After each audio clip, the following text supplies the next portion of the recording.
All right, friends and fans, I am here this evening. It's about 7 o'clock in my shop. I'm going to shoot this video real quick because I got another job I got to go look at or help out with or what have you. So anyways, here I am. And as you can see by the lovely black, blue, and white BMW logo, I am working on a BMW. And some of you may be saying, why? And the reason why is because I love cars. So even pain in the neck ones. So the story on this one is, some of you who know and have been following me, the few of you that are out there, you know I've had this little vehicle in my shop. One of my viewers, one of my subscribers actually helped me push this thing into my shop, so you know who you are. And it was a crank and no start. So customer had me check it out, brought it down on a tow truck, and I did a little bit of diagnostics on it. Pulled some codes and then pulled a wiring diagram, and I got my little wiring diagram right here. I used Mitchell's wiring diagram that I have here in my shop. And so what I got going on here is, like I said, crank and no start. So part of my diagnostics before I got to this point was I had taken and was looking at the the camshaft position sensors, and had taken a probe to see if I was getting signal to those, and I was not. And so that prompted me in the driveway, I pulled this cover off right here and was looking along. There's the wiring harnesses run across here and then underneath and back up into there. All of this was covered up with this plastic cowling piece that I got laying right here on top of the toolbox. So there you go. All right, so did a real quick just to check and see if I was even getting power to the sensors. Was not. So I told the customer, hey, we need to bring this down to my shop. So AAA away, brings it down. I pull the cowling so I can get to this, what they call the E-box, electrical box, in the left-hand corner of the engine bay. And when I pull it, I look, and first thing I'm looking for is the relay. There's a relay that controls power out to the camshaft sensors and the Vanos for the intake and exhaust, and a couple other things. One of those powers passes through and goes over and feeds the injectors. I'll try to get you on that here. Hopefully you can see that. So this is the relay here that I'm talking about. I verified that I had power here going in. That's battery positive power.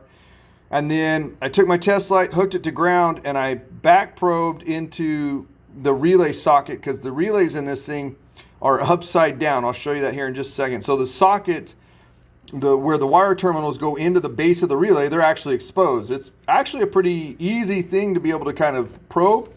I'd never seen that before on a vehicle. So anyways, I put my test light there, connected to ground, pushed the start button, and the test light lit up. So all that told me was that the relay was powered and that it was getting grounded. And I don't know if you can see that there, but that little white, this wire right here says white with gray. Hope you can see that. Hope it's focusing. If you follow that over, it goes all the way over to what they call the digital motor electronic control unit.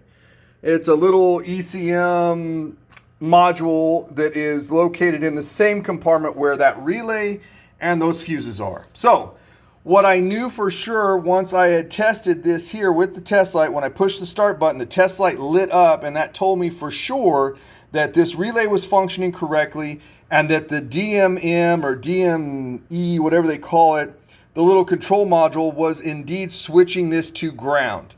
So that tells me that that whole circuit was good, and then I started focusing in on what was downstream, and what's downstream on this are fuses. You have, I believe, 330 amps, a 20 amp, and then a 10 amp. And this little diagram is a bit misleading, because you would look at that and think that all of those fuses are in one little connection box, and they're not. this little 10 amp fuse that they're talking about is actually separated in a little area off to the side there. But that was not what I was concerned with. What I was looking at and what made me kind of start chasing this direction was the engine codes, the diagnostic codes that I had pulled out of this were specifically for loss of the Vanos, exhaust Vanos, intake Vanos valve, control these camshaft position sensors A and B, or bank 1 and bank 2. I'm hoping this is all focusing in. All the codes that I had were relating to that, as well as this one right here.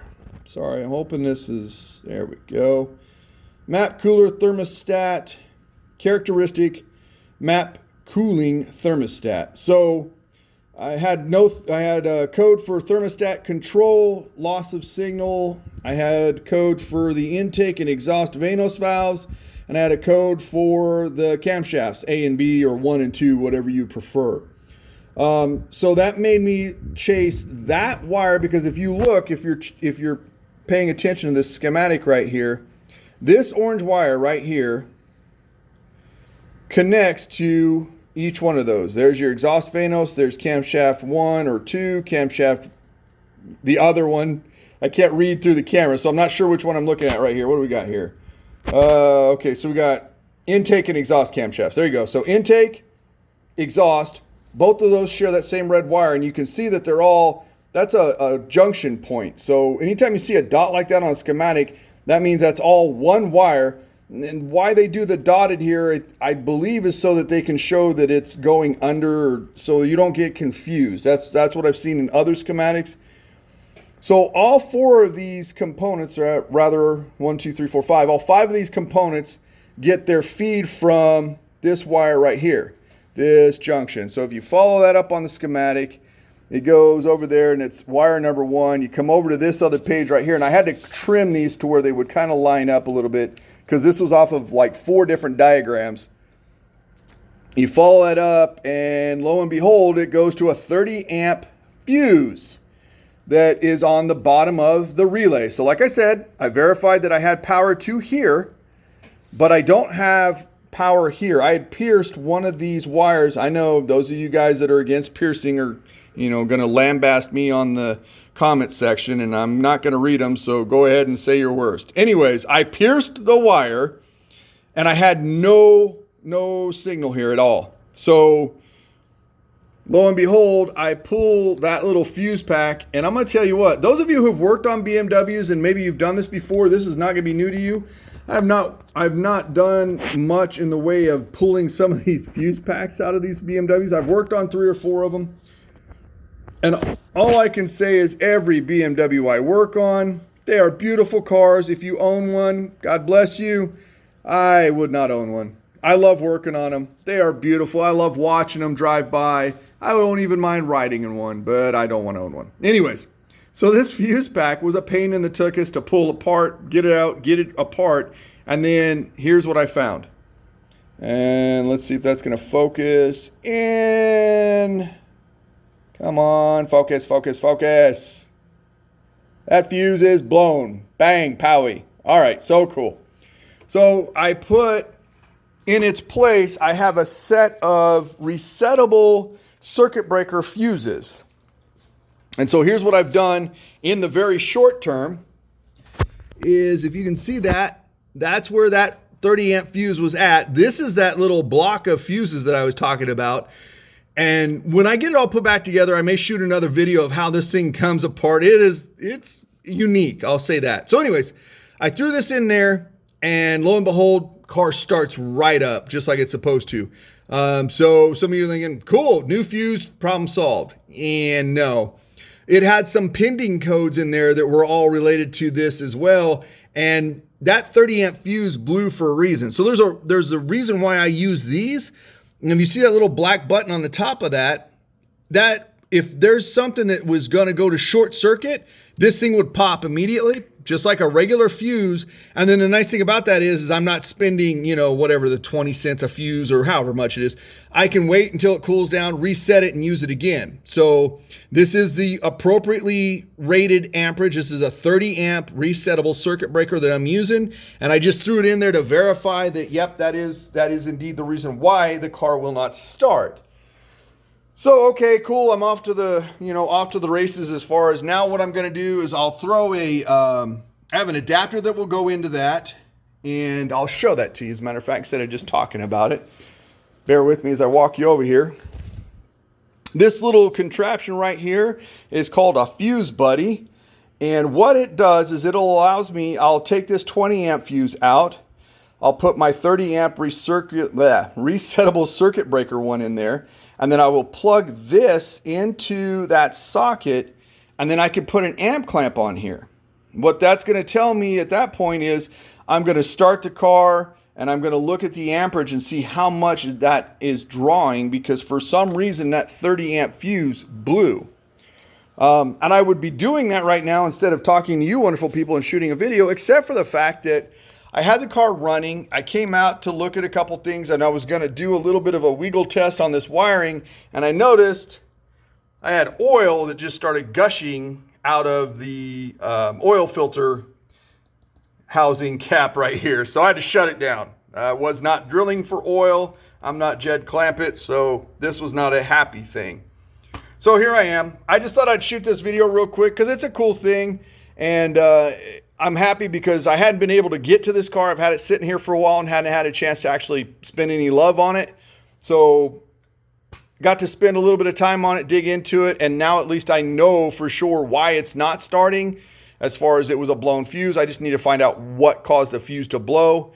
And I'm going to go through, I'm going to start chasing some of the wiring that comes out of that fuse, comes through here. I'm going to pull this beauty cover back off again and really pay attention to where that harness runs to see if there's a rub or something. Because that's what I suspect, is that somewhere in here there's a wire that's rubbed through and it just occasionally touches ground. So anyways, that's all I got for you guys tonight. I thought it was a really cool deal. It was one of those exciting moments for me because I fixed it, or solved the problem pretty quickly.